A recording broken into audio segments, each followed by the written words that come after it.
ആത്മാവേ എന്നിൽ വന്നു നിറയണമേ. പരിശുദ്ധാത്മാവേ കൃപ ചൊരിയണമേ. പരിശുദ്ധാത്മാവേ ശക്തി പകരണമേ. പരിശുദ്ധാത്മാവേ കൃപ ചൊരിയണമേ. പരിശുദ്ധാത്മാവേ ശക്തി പകരണമേ. പരിശുദ്ധ പരമ ദിവ്യകാരുണ്യത്തിന് നേരവും ആരാധനയും സ്തുതിയും പുകഴ്ചയും ഉണ്ടായിരിക്കട്ടെ. എഴുന്നേറ്റ് നിൽക്കാവുന്നവരാണെങ്കിൽ അല്പസമയം നമ്മൾ എഴുന്നേറ്റ് നിന്ന് ദൈവത്തിൻ്റെ കരുണ ധ്യാനിച്ച് ആ കരുണ ഊറ്റിയെടുക്കുവാൻ നമ്മുടെ ഹൃദയത്തെ തുറന്നു കൊടുക്കുന്നു. ജീവിതം കർത്താവിൻ്റെ കരങ്ങളിൽ സമർപ്പിക്കുന്നു. ഈ മണിക്കൂർ ദൈവാനുഗ്രഹത്തിൻ്റെ വലിയ മണിക്കൂറാണ്. നമുക്ക് ആ ബോധ്യത്തോടെ പ്രാർത്ഥിക്കാം. നമ്മുടെ എല്ലാ ആവശ്യങ്ങളും കർത്താവിൻ്റെ കരങ്ങളിൽ ഏൽപ്പിച്ചുകൊണ്ട് നമ്മെയും നമ്മുടെ കുടുംബത്തെയും ലോകം മുഴുവനെയും ദൈവം ഇപ്പോൾ അനുഗ്രഹിക്കുവാൻ ആഗ്രഹിച്ചുകൊണ്ട് നമുക്ക് അല്പസമയം സ്വതന്ത്രമായിട്ട് കർത്താവിനെ സ്തുതിക്കാം. Hallelujah, hallelujah. കർത്താവെ, ഞങ്ങൾ ഒന്നേർന്നങ്ങയെ സ്തുതിക്കുകയും ആരാധിക്കുകയും ചെയ്യുന്നു. ഈ സമയം അവിടുത്തെ കരുണ ഞങ്ങളുടെ മേൽ ലോകം മുഴുവന്റെ മേൽ വർഷിക്കണമേ എന്ന് പ്രാർത്ഥിക്കുന്നു. Hallelujah, hallelujah, hallelujah, hallelujah, hallelujah. കർത്താവെ, അവിടുത്തെ കരുണ കടന്നു വരുമ്പോൾ ഞങ്ങളുടെ എല്ലാ പ്രശ്നങ്ങൾക്കും പരിഹാരമുണ്ടാകും. ആ ഒരു ബോധ്യത്തോടെ ഞങ്ങളെ വിളിച്ച് പ്രാർത്ഥിക്കുന്നു. അനുഗ്രഹിക്കണമേ. Hallelujah, hallelujah.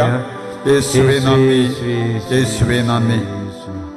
പരിശുദ്ധ പരമ ദിവ്യകാരുണ്യത്തിന് നേരവും ആരാധനയും സ്തുതിയും പുകഴ്ചയും ഉണ്ടായിരിക്കട്ടെ. നമുക്കായി തുറക്കപ്പെട്ട കർത്താവിൻ്റെ തിരുഹൃദയം ധ്യാനിച്ചുകൊണ്ട് ആ ഹൃദയത്തിൽ നിന്ന് ഒഴുകുന്ന ദൈവകരുണയും സ്നേഹവും ഏറ്റെടുക്കുവാൻ നമുക്ക് ആഗ്രഹിക്കാം. കർത്താവ് ഈ മണിക്കൂർ ദൈവാനുഗ്രഹത്തിൻ്റെ സമയമാക്കി ഞങ്ങളുടെ ജീവിതത്തിലും ലോകം മുഴുവനിലും അവിടുന്ന് പ്രവർത്തിക്കണമെന്ന് പ്രാർത്ഥിക്കാം. ഈശോയുടെ തിരുഹൃദയത്തിൽ നിന്ന് ഞങ്ങൾക്ക് കാരുണ്യ സ്രോതസ്സായി ഒഴുകിയിറങ്ങിയ തിരുരക്തമേ, തിരുജലമേ, ഞങ്ങളങ്ങിൽ ശരണപ്പെടുന്നു. ഈശോയുടെ തിരുഹൃദയത്തിൽ നിന്ന് ഞങ്ങൾക്ക് കാരുണ്യ സ്രോതസ്സായി ഒഴുകിയിറങ്ങിയ തിരുരക്തമേ, തിരുജലമേ, ഞങ്ങളങ്ങിൽ ശരണപ്പെടുന്നു. ഈശോയുടെ തിരുഹൃദയത്തിൽ നിന്ന് ഞങ്ങൾക്ക് കാരുണ്യ സ്രോതസ്സായി ഒഴുകിയിറങ്ങിയ തിരുരക്തമേ, തിരുജലമേ, ഞങ്ങളങ്ങിൽ ശരണപ്പെടുന്നു. നമുക്ക് സ്വസ്ഥാനങ്ങളിൽ ഇരുന്നുകൊണ്ട് അല്പസമയം ദൈവത്തിൻ്റെ കരുണയെക്കുറിച്ച് ധ്യാനിച്ച് കരുണയുടെ ജപമാല പ്രാർത്ഥിച്ച് അനുഗ്രഹം പ്രാപിക്കുവാനായിട്ട് ഒരുങ്ങാം.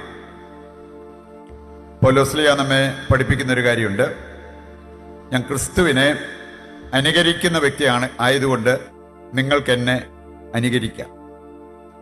ഫിലിപ്പിയർ 3-ാം അധ്യായം അതിൻ്റെ 17-ാമത്തെ വചനമെടുത്താൽ അവിടെയും പറഞ്ഞിട്ടുണ്ട്, ഞാൻ ക്രിസ്തുവിനെ അനുകരിക്കുന്നത് കൊണ്ട് എന്നെ അനുകരിക്കുന്ന മറ്റു വ്യക്തികളുണ്ട്, അവരെയും നിങ്ങൾക്ക് അനുകരിക്കാം.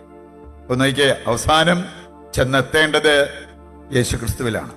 നമ്മൾ അഭിമാനിക്കേണ്ടത് യേശുക്രിസ്തുവിലാണ്. 1 കൊരിന്തോസ് 1:31 കാതലായ സന്ദേശം അതാണ്. അഭിമാനിക്കുന്നവർ യേശുക്രിസ്തുവിൽ അഭിമാനിക്കട്ടെ. അതുപോലെ അനുകരിക്കാൻ നമുക്ക് ഏറ്റവും നല്ല വ്യക്തിയായിട്ട് കാണാവുന്നത് യേശുക്രിസ്തു തന്നെയാണ്.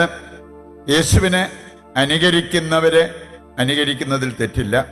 നമ്മൾ ലോകത്തെയോ അല്ലെ നമ്മുടെ കൂട്ടുകാരെയോ നാട്ടുകാരെയോ അനുകരിച്ച് നാശമടയുന്നതിനേക്കാൾ സ്വർഗത്തിലെത്തണമെങ്കിൽ നമുക്ക് ഏറ്റവും ആവശ്യമായിട്ടുള്ളത് യേശുവിനെ അനുകരിക്കുക, അവനെ അനുകരിക്കുന്നവരെ അനുകരിക്കുക എന്നുള്ളതാണ്. ഈ ഒരു ദൗത്യം നമ്മൾ ഏറ്റെടുത്താൽ നമുക്ക് ദൈവകരുണയ്ക്ക് എന്തെങ്കിലും കുറവ് വരുമോ? ഈ ഒരു ദൗത്യം നമ്മൾ ഏറ്റെടുത്തു കഴിഞ്ഞാൽ മറ്റുള്ളവരോട് കരുണ കാണിക്കാൻ നമ്മൾ എപ്പോഴെങ്കിലും വിസമ്മതിക്കുമോ? അതിന് ഒരു വിമുഖത നമ്മൾ കാട്ടുമോ? ഒരിക്കലുമില്ല. നമുക്കൊരു 3 കാര്യങ്ങൾ, വചനം നമ്മെ ഓർമ്മിപ്പിക്കുന്ന കാര്യങ്ങൾ ഹൃദയത്തിലേക്ക് ഏറ്റെടുക്കാം. ഇതിൽ ഒന്നാമത്തേത് ദൈവത്തെ അനുകരിക്കണം.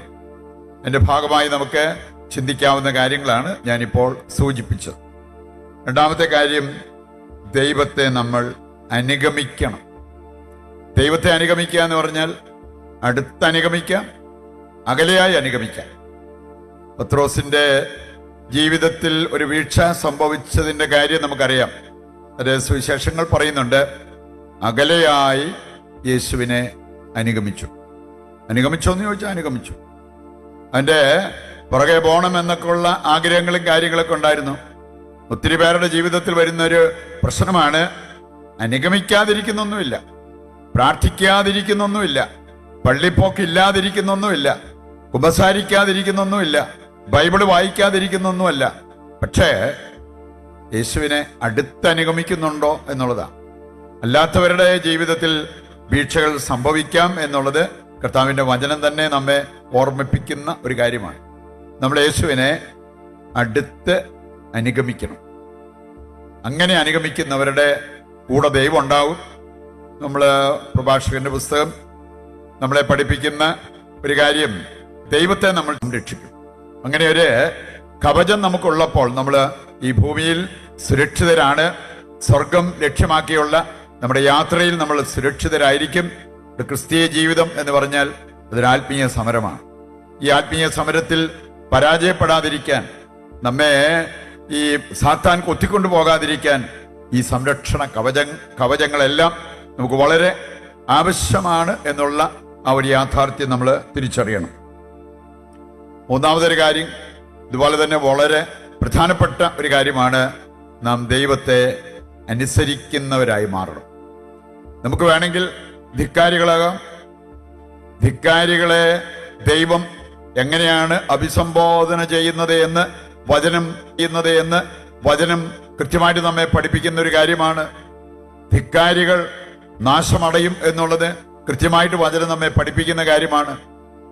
യെശയ്യായുടെ പുസ്തകം 1-ാം അധ്യായം വായിച്ചാൽ നമുക്കിത് കാണാൻ പറ്റും. അതുപോലെ തന്നെ സ്നാപക യോഹന്നാൻ വിളിച്ച് പറയുന്ന ഒരു കാര്യം, നിങ്ങൾ ധിക്കാരികളാണ്, ദൈവത്തെ ധിക്കരിക്കുന്നവരാണ്, നിങ്ങൾക്ക് വരാനിരിക്കുന്നത് നിങ്ങൾ തിരിച്ചറിയണം. ഏത് വൃക്ഷത്തിൻ്റെയും ചുവട്ടിൽ കോടാലി വെച്ചിട്ടുണ്ട്. അനുദപിച്ച് ധിക്കാരം വെടിഞ്ഞ് തിരിച്ചു വരാത്തവരെല്ലാം അതിൻ്റെതായിട്ടുള്ള കെടുതി അനുഭവിക്കേണ്ടി വരും എന്നുള്ളത് ദൈവത്തിൻ്റെ വചനം നമ്മെ ഓർമ്മിപ്പിക്കുന്ന ഒരു കാര്യമാണ്. നമുക്ക് നിയമാവർത്തന പുസ്തകം അതിൻ്റെ 11-ാം അധ്യായം, 15-ാം അധ്യായം, ഇതെല്ലാം നമ്മെ ഓർമ്മിപ്പിക്കുന്ന ഒരു കാര്യം, നമുക്ക് അനുസരിക്കാനുള്ള മനസ്സുണ്ടെങ്കിൽ ഐശ്വര്യം നമ്മുടെ ജീവിതത്തിലേക്ക് വരും. അനുഗ്രഹം അനുസരിക്കുന്നവർക്ക് ദൈവം വാഗ്ദാനം ചെയ്തിരിക്കുന്നതാണ്. പരിശുദ്ധ കന്യാമറിയം എളിമയുടെ ഉദാത്ത മാതൃകയായിട്ട് സഭ കാണുന്നത്, ലോകം മുഴുവൻ അംഗീകരിക്കുന്നത് എന്തുകൊണ്ടാണ്? അവരുടെ അനുസരണം. എളിമയും അനുസരണവും അവയ്ക്ക് അഭേദ്യമായൊരു ബന്ധമുണ്ട് എന്നുള്ളത് മനസ്സിലാക്കാൻ നമുക്ക് വളരെ എളുപ്പമാണ്. അപ്പൊ അതുകൊണ്ട് തന്നെ ഈ കാര്യങ്ങൾ തിരിച്ചറിഞ്ഞ് ഹൃദയത്തിലേക്ക് ഏറ്റെടുത്ത് ജീവിക്കുന്ന വ്യക്തികളുടെ ജീവിതത്തിൽ ദൈവകരുണയ്ക്ക് ഒരു കുറവും വരത്തില്ല. അവരിൽ നിന്നും കരുണ കിട്ടാൻ, മറ്റുള്ളവർക്ക് കരുണ കിട്ടാൻ ഒരു ബുദ്ധിമുട്ടും വരില്ല എന്നുള്ള കാര്യം നമ്മൾ മനസ്സിലാക്കിയിരിക്കണം. വചനം അനുസരിക്കുന്നവരും കൽപ്പനകൾ പാലിക്കുന്നവരുമായിട്ട് മാറുവാൻ നമ്മെ സഹായിക്കണമേ. അതിൻ്റെ ഭാഗമായിട്ട് കൊടുക്കാവുന്നിടത്തോളം കരുണ കൊടുത്ത്, ദൈവത്തിൽ നിന്നും എടുക്കാവുന്നിടത്തോളം കരുണയെടുത്ത് ജീവിതത്തിൽ മുന്നേറുവാനുള്ള ആ ഒരു തീരുമാനം, ആ ഒരു താല്പര്യം അത് നമുക്കുണ്ടാകട്ടെ. നമ്മുടെ പ്രത്യേക ആവശ്യങ്ങളെയും കർത്താവിൻ്റെ കരങ്ങളിൽ ഏൽപ്പിച്ചുകൊണ്ട്, കർത്താവിനെ സ്തുതിച്ചുകൊണ്ട് ദിവ്യകാരുണ്യത്തിൻ്റെ ആശീർവാദം സ്വീകരിക്കാം. യേശുവേ നന്ദി. Hallelujah, hallelujah. കർത്താവെ അനുഗ്രഹിക്കണമേ, ഞങ്ങളെ അനുഗ്രഹിക്കണമേ.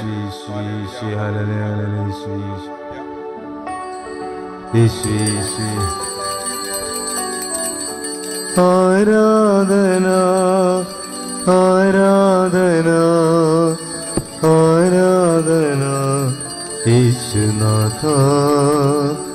പരിശുദ്ധ പരമമാ ദിവ്യകാരുണ്യമേ, എന്നുമെന്നും അങ്ങേക്കാരാധന, എന്നുമെന്നും അങ്ങേക്കാരാധന, എന്നുമെന്നും അങ്ങേക്കാരാധന.